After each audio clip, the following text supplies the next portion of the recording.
Hi everybody and welcome back to the channel, and as you may see on the screen, I am today having a look at Trainz 19 Railroad Simulator. I thought I've been wanting this game for a while, since I've had Geforce Now, and that's what I'm playing it on now, Geforce Now. It's not on consoles. It doesn't look like it's coming to consoles at all. I think mainly because it would be a difficult game to port, to be honest. You can just drive the trains and what have you if you want, but the reason this game interests me particularly is it's almost like the sort of video game version of building your own model railway, and I have to say it's interesting having a look round it, and how it plays. It's different to other train games I've played, because it's both like a train simulator kind of game, but also because you can zoom right out and also build your own tracks and what have you. It's like building your own model railway as well. So yeah, it's always been a very interesting game, and yeah, I'm a bit late to the party again with this one, but being on Geforce Now and only having had Geforce Now for about 6 months, I'm playing catch up with one or two PC games which I've always wanted to play and never really got the chance. As regards it being 2019 version, there is a further version out which is 2022, but that isn't on GeForce Now as of this time, so that's why I'm playing 19. But having said that, from what I've seen of people's reviews and various videos and websites, etc., there's not an awful lot of difference between them in how they play, so I'm not really missing out on anything by not having access to the 22 version. So yeah, this is on GeForce Now. I am potentially on the RTX 4080 tier. Well, I'm on the 4080 tier, the ultimate tier, but it depends on what game you're playing, whether they put you on a 4080 or whether they stick you on a 3080. So as regards that, I don't know, but potentially it could be a 4080. But the way the game plays anyway, it's not the smoothest of games when you're panning around and everything, but it looks really well, and I've been really enjoying having a play around with it, to be honest. I've not built any of my own tracks yet, just been doing one or two of the driver surveyor type scenarios, but I have got one or two extra tracks as well, which is some DLCs, which in time we could have a look at. But for today and the next 2 or 3 videos perhaps, I thought we'd have a look at the tutorials. So the learn to drive bit down here. So let's get on with it, and we'll see what happens on this video, shall we? So, as you can see, I'm on tutorial 1, and it's in easy mode, and the route is Kickstarter County 2. It's a generic style of route, probably more American though, to be honest. Gameplay simulation, and it's an introduction to changing camera views and operating trains in easy mode. Duration 5 minutes. So, by the way, I am using. You can use a gamepad on here, so I'm using an Xbox gamepad. But there is also some mouse stuff involved as well. You don't need a keyboard. I've not noticed that up to now, but you certainly do need the mouse to be able to move your cursor around, because it doesn't seem to want to work with the controller. So the settings wise, I ought to have shown you the settings before I came into the game, to be honest, but graphic settings are all basically set to high, but I have reduced the resolution down to 1080p. I had it initially on 1440 and I've reduced it down to 1080p. I do only record in 1080p anyway, because that's all my NVIDIA Shield Pro can record in, but also I just found I was getting a little bit better performance out of it. So, and I thought, if I'm only recording in 1080p, and the graphics are good enough in 1080p, to be fair, I thought I may as well just do it in play it in that anyway. So that's what I'm set at. But all the other graphic settings are set to high or ultra, whatever they may be, on the various different settings. So anyway, let's get on with this.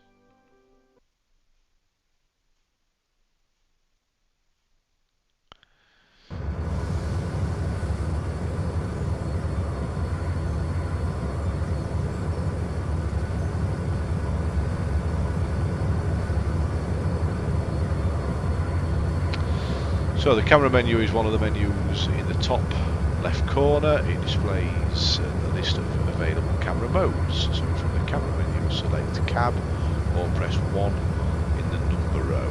Which actually, yeah, I'm forgetting, you perhaps do need a keyboard on parts of this. You can play without, but it is a little bit easier with a keyboard as well. I've actually got it to set where it auto hides the top menu. So every time I touch the top of the screen, the menu will appear. But I do know you've got the camera here as well. So we want the cab now. So if I can just click on the cab there, that will take us into the cab. And then I can actually use my controller to look around. So I'm using my right stick on the controller to look around, left, right, and up and down. It's actually wanting me to press the chase camera. So let's go back to there and press chase. Which will be number 2 on the keyboard. And now it's wanting me to select line side, so let's select that.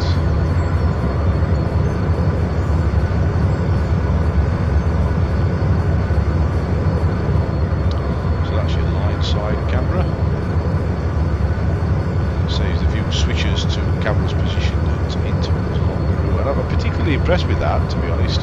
It's really good just to sit and watch your train travel along from different camera angles, and it all does it automatically, and it's really, really good. I'll show you that a little bit later on, or perhaps in the next video. Depends how far we get on. So we want roaming now, so let's select the roaming camera.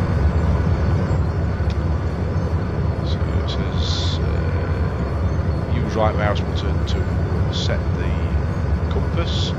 Use arrow keys to orbit around the compass. Mouse scroll to zoom, so mouse scroll, as you can see, zooming in and out. And like I was saying before, you can zoom right out, and it's basically a model railway when you're looking at it like that, until you get so far out that you've got the map of the whole area that you've got available.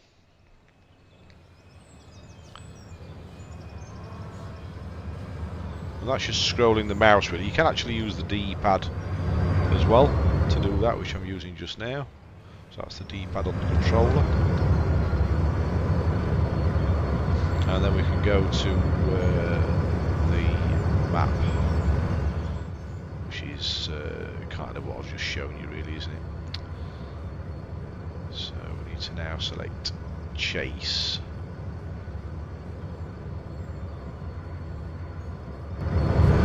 Okay, so the speed control is in the bottom right of the screen, so that's this down here. So I've got it set on, well, I think the tutorial sets it for you. It's on easy mode, so there's a couple of ways of controlling the train. This bit is almost like a model railway, in that you've got a controller wheel, and you turn that to the right to speed up and go forwards, and you turn it back to the left to slow down and reverse. So that's what that's all about. So it's saying here we're driving in easy mode. The speed control, yeah, in the bottom right corner, rotate using your mouse or with the W and X keys. Well, I'm using the controller. So on this case, I'm using the right trigger to speed up. So if I do that now, you'll see the dial start to move forwards or to the right. And if I use the left trigger, that actually brings it to a stop. And if I keep pressing the left trigger, that actually puts the train into reverse as well. So it's quite simple controls on the easy mode. You just need to bear in mind, I've made a few mistakes once or twice where without thinking, I've been thinking my train is pointing forwards, it's actually, I'm going the other way and then reversing into a a stop barrier or something like that. But yeah, so it can be a little bit confusing sometimes.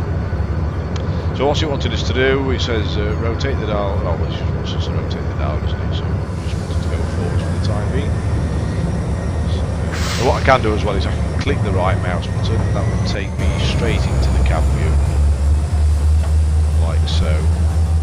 Now there is a setting, or there's a checkbox in the settings, which actually allows you to freely move around the cabin. However, I've noticed that having that set disables this being able to pan around like that. So I've decided to not have that set up. So I'd rather be able to pan around rather than just be able to strafe left and right as it were. Just get up to this arrow here. And it looks like we're carrying on anyway. So it says at the top there, stop your train at the red stop nav point. So that's what we need to do.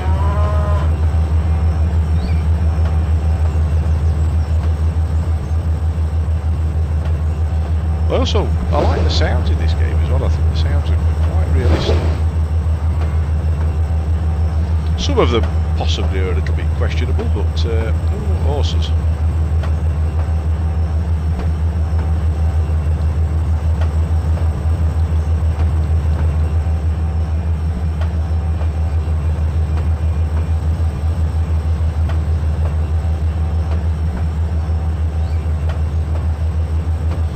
Now if you look at the distance, I mean obviously it does fade out a little bit, you know, the hills are looking a bit white and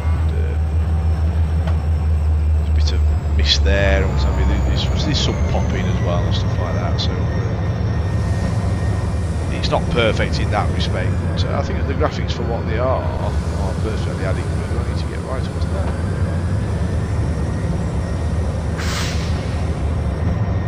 Okay, so we need to stop. Yeah, there we go. So congratulations, you have completed the tutorial.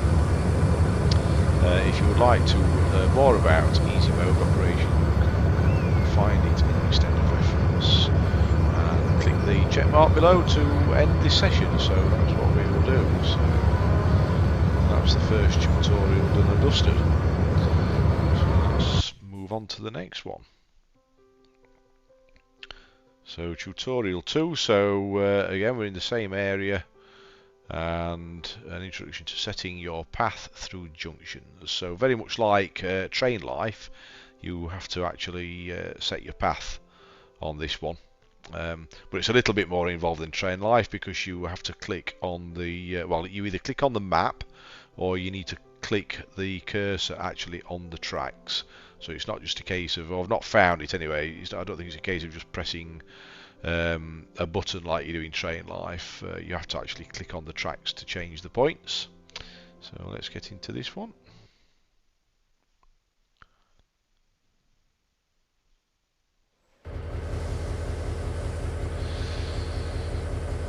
So selecting a path, and this is one of the ones I'd like to get actually, this Canadian route.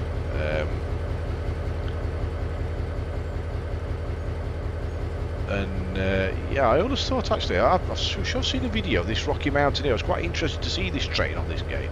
But this Rocky Mountaineer in real life has, I'm sure I've seen it with transparent roofs to the carriages.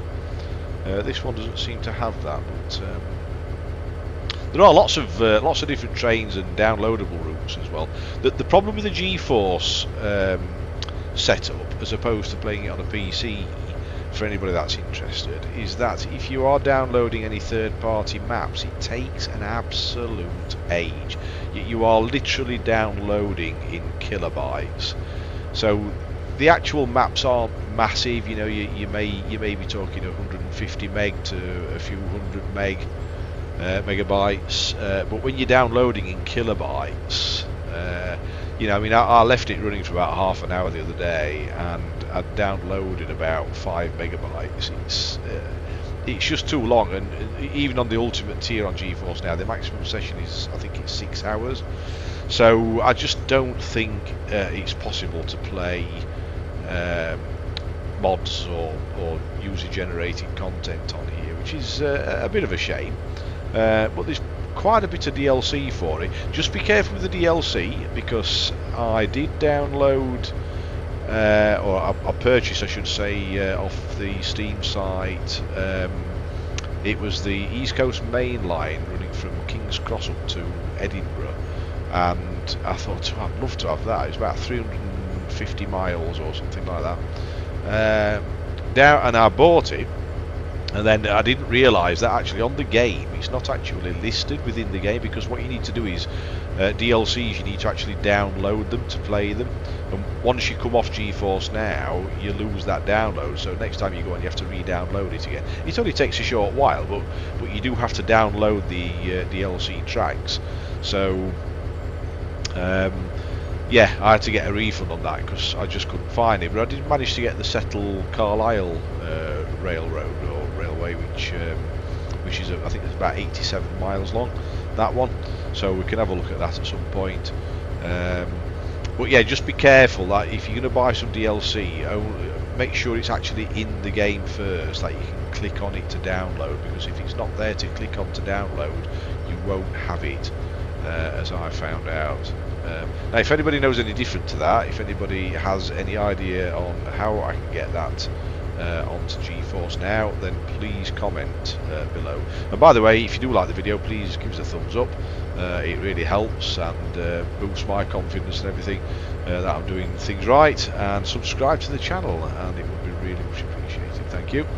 So what are we doing now? Let's carry on with this. So it says mouse, what's it say there? Mouse over the turnout ahead, or turnout, right? Okay, so yeah, we're talking junction here, aren't we? To reveal its overlay. Okay, so yeah, so if you hover your cursor over the what I would call junction, I'm assuming turnout's an Americanism, so or an American way of saying it, calling it, whatever. I don't know. I'm just surmising. Overlays can be toggled in the display menu at the upper left or by pressing Ctrl H. So click the overlay or press J to switch the turnout ahead of you. So if you just click the mouse button, and that's made it it's a left turn now, so we can now start moving the train forwards. Now down here as well, these three dots here, they give you different hood views at the bottom. As you can see, you've got different information, and then you've got that one there as well. But this one's the best one for doing it in easy mode, I think. So we need to come to a stop where this hand icon is here.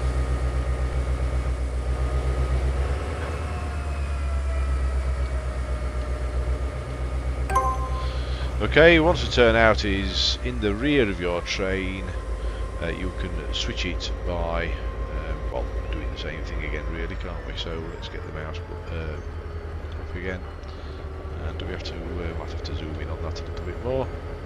There we go. Just switch that back, okay, and start moving the train forwards again. So you see what I mean now by it is a bit different to train life. It's not just a case of pressing a button on your controller or in the cabin. You do have to physically click on the track to change the direction of the junction.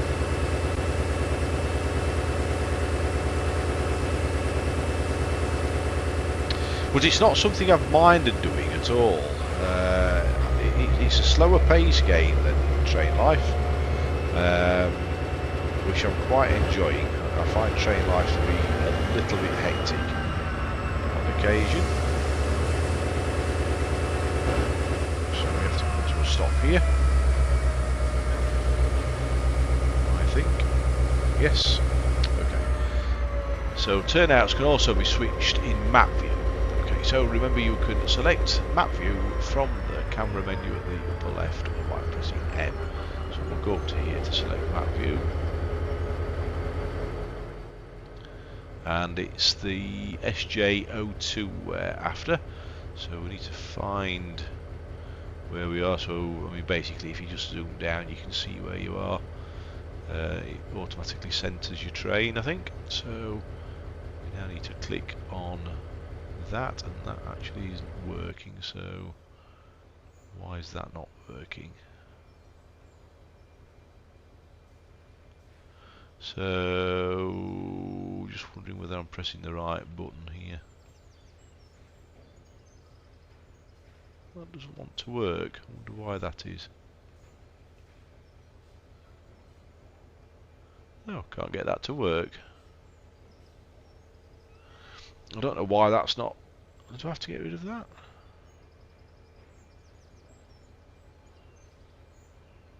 No, can't get that to work at all, guys. I don't know why that is. Or is it the wrong... Oh, sorry, that's where we've just come from, isn't it? Silly me. Silly me. That's better. Okay.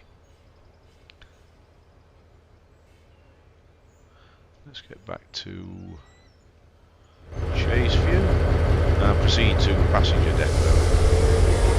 Yeah, so my little mistake there was totally looking at the wrong end of the train. Well, yeah, you can see the graphics down there. I mean, you know, it's just a little bit misty and murky and whatever. They're not all like this, to be honest. But I think that looks absolutely brilliant. I think that looks really, really cool.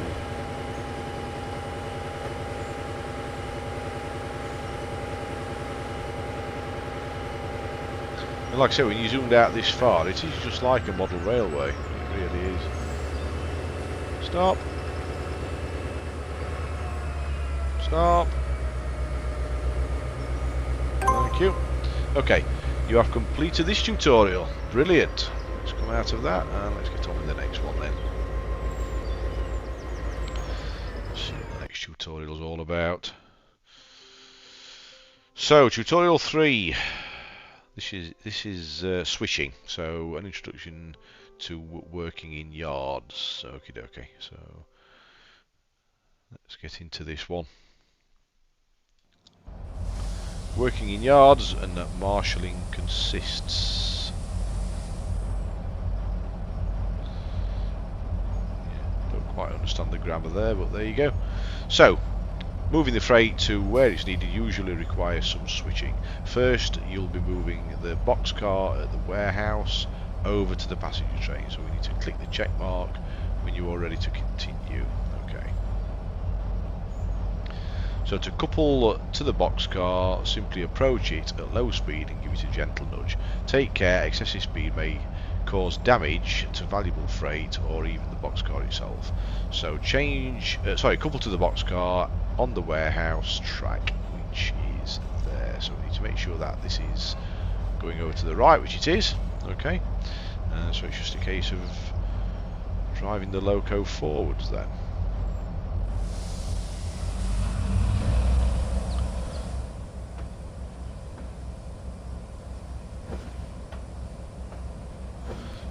Swing around while that's getting to where it is, or where it needs to be, I should say. Slow it down a tad. Okay, there we go.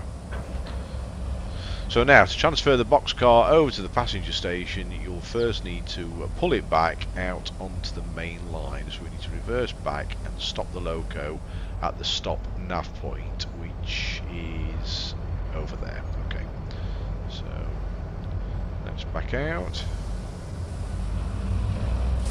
get back into the loco for a while, to a better view of this direction.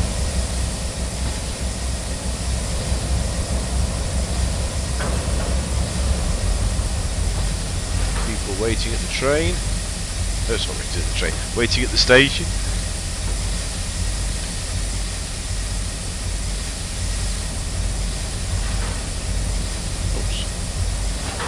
Backwards on. You see they're doing it again. I'm accelerating, but accelerating the wrong way, which can just get a little confusing sometimes.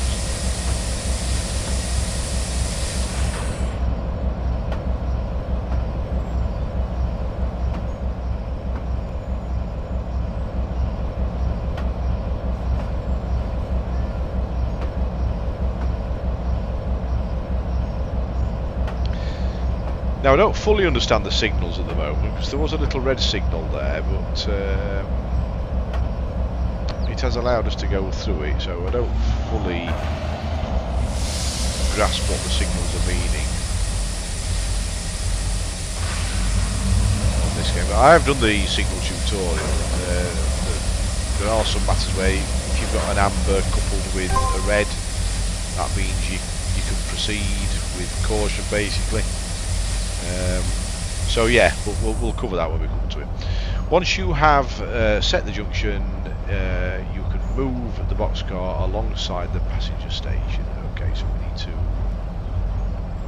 move that one. Wait a minute, no, not that one. So it's junction PO2, which is behind us, I think, isn't it? Is that the right one? Yeah, that one needs to be changed to that direction. And then it's a case of going forwards this time.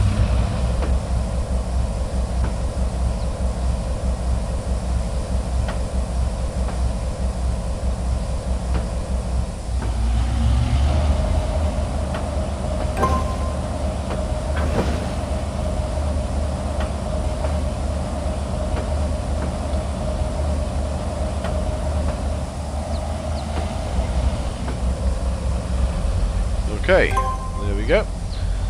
So the decouple button is one of the buttons above the speed control dial at the lower right. So we need to click it and you will see a red coupler icon. Click the red icon to decouple. Okay, so that is down here.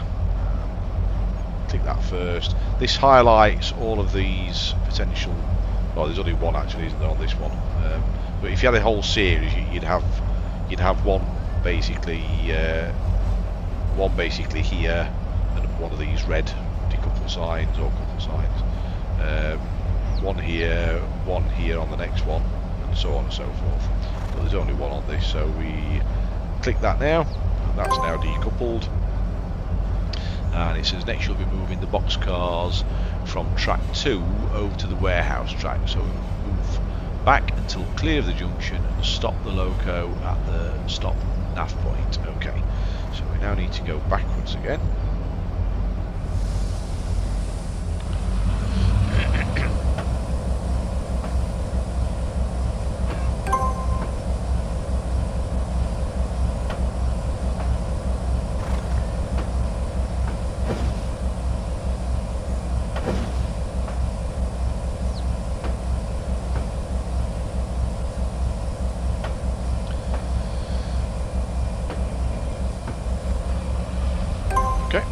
That one, and you'll need to switch the junctions to couple to the boxcars on track 2. So we now need to do PO2 and PO4. So we need to switch PO2, and it said PO4, didn't it? Well, let's just get a bit nearer first of all. Let's just start the train going. I think it's this next one actually.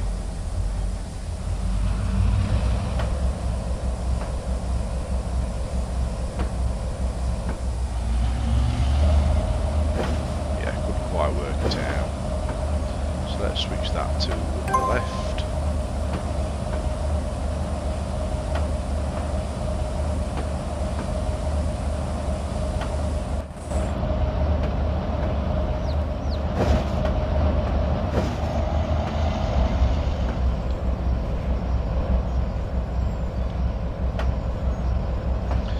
Take it steady until we've coupled.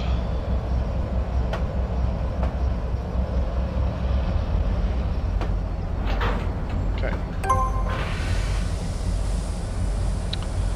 Now it's saying you can pull the boxcars clear of the junction leading to the warehouse track. So pull the boxcars back and stop the loco at the stop nav point, which will be around here. Yep. Okay, so just make sure that that's fine. Yes, it is. So this time we're going backwards again. Getting the loco for this bit.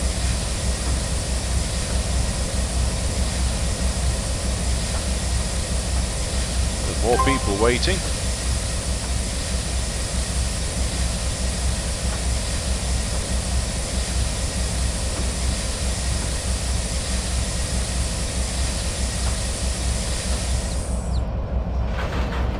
But yeah, I've really enjoyed playing around this game. You see, it is literally like having a model train in your home, without having to have all the hassle of laying one out, or needing the space for that matter. I keep forgetting that these stop icons, you need to be literally on top of them to get it to trigger. So now the switch. So you now switch the junction and take the boxcars to the warehouse. So we need to switch PO4 to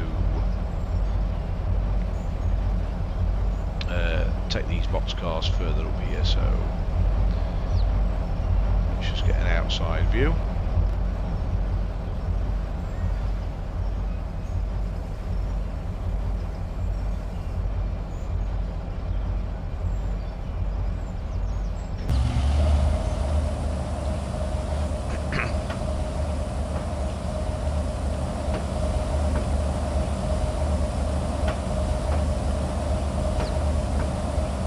Oh, I've just realised I made a mistake there, haven't I?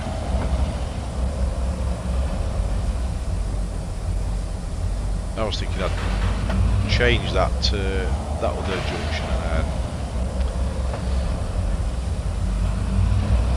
The icon were a sign, wasn't it? A clue. Right, let's get back to where we were.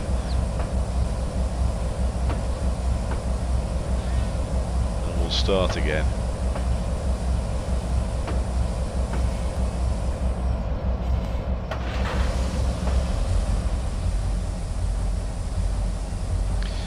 Okay, so I need to click this to get it over to there. That's it, and that should take us over to where the hand icon is and where we need to come to a stop.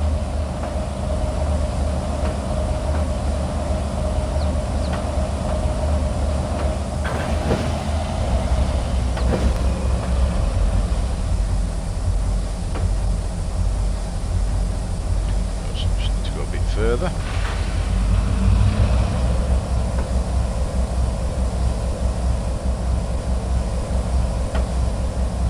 Yeah, it's definitely the place he wants you to stop is where the actual logo is. Okay, congratulations, you've completed this tutorial. Fantastic.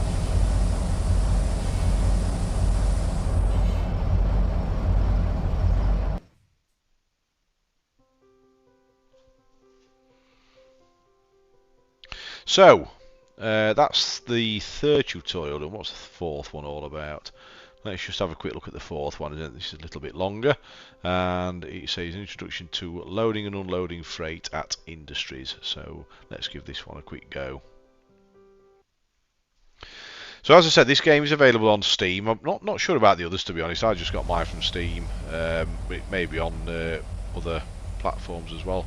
And yeah, like I said, there's plenty of DLC for it as well, so that's only a good thing.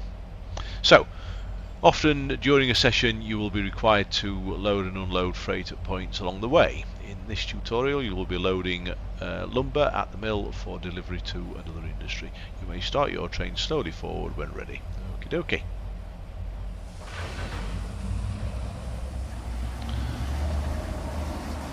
So I'm assuming I'm going left here. Say change the junction or anything, did it? So, and also that blue icon is over to the left as well, so I think we're on the right track. You can excuse the pun.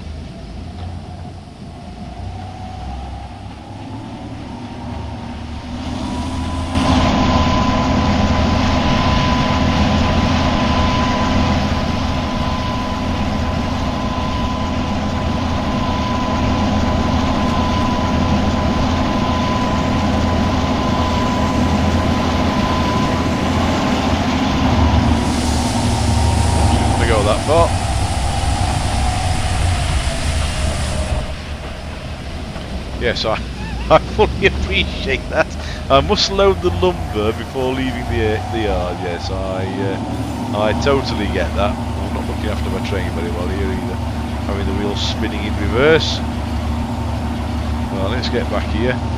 But it just shows you that you know, you can't get too much speed up because it doesn't like it.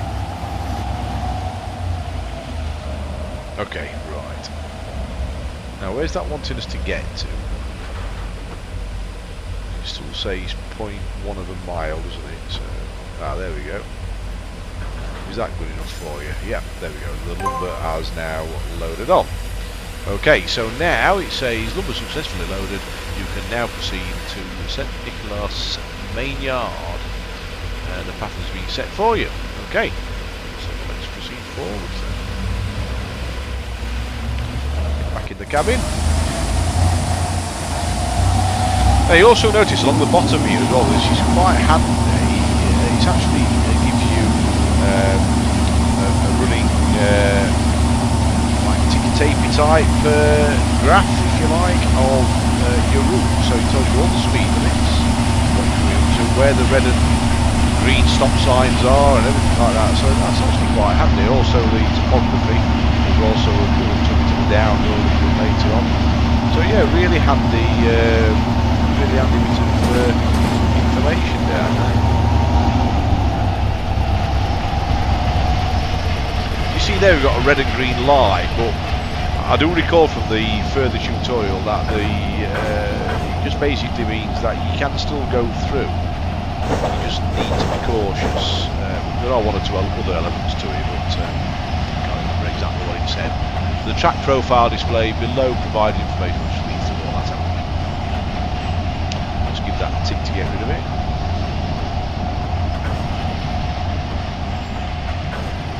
Just pop outside the train, have a good look round here. You see, it really is nice looking, isn't it? It's really good. It's kind of a mixture of transport fever with the way it looks like that, and also train life as well.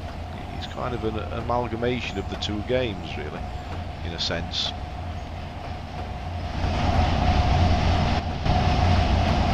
Don't like that, it's too close. Let's try that other view I was telling you about, the line side. So if I just leave it, then you'll see what I mean by the fact that you get some really nice camera angles it does.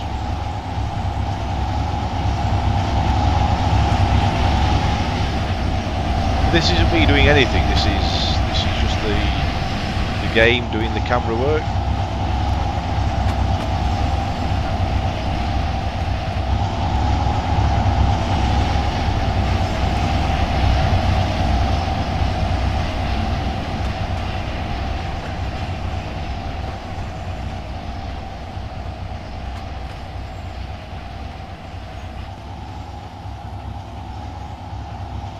So you can see there, occasionally you just get this bit of popping happening on the game.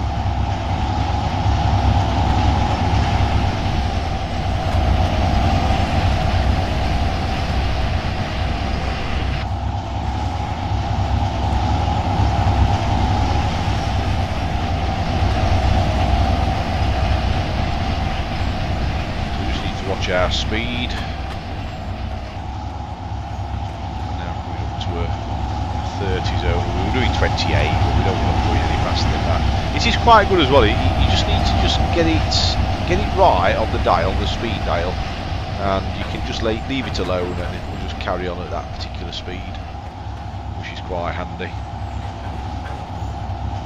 And all this moving grass you can see, and all the other stuff you can see, is all available to build your own track. You can have still grass, moving grass. Everything's available to you.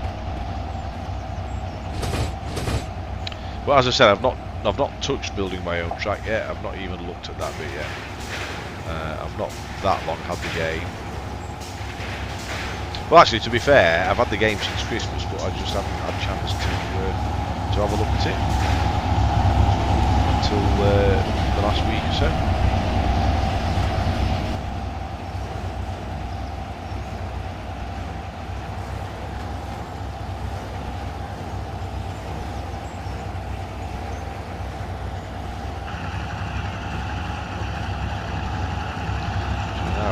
That bit of downhill we were talking about.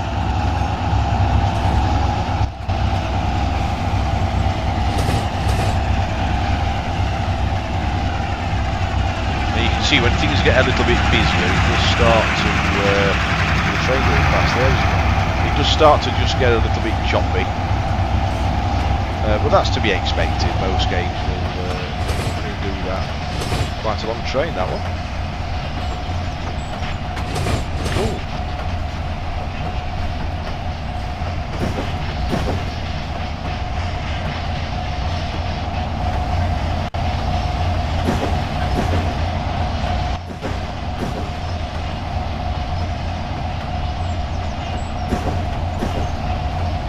Stay outside of the train now, I think. Go up to a 20 zone by the looks of it, if you look at the bottom left down here. There's a 20 just about where we are now, which was a sign there anyways. Just keep the speed as it is. See where we need to brake.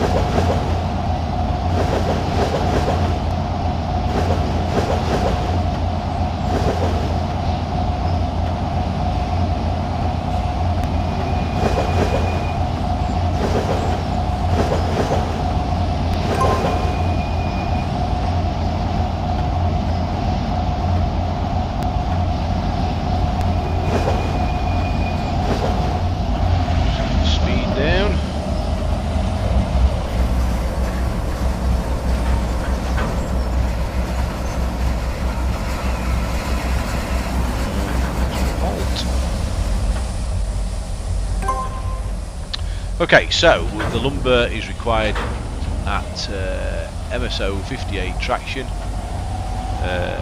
SA on the siding to the rear of your train, marked by the low nav point. Okay, so that's obviously over there, so we need to switch this track, sorry, this junction, and we need to go backwards to that particular point.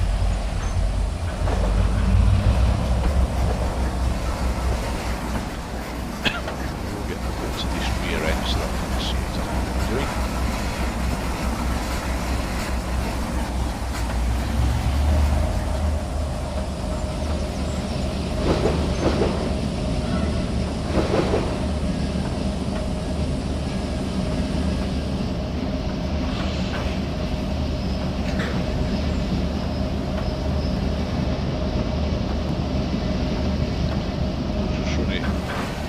That a little bit further back, so we're nearly at the stop.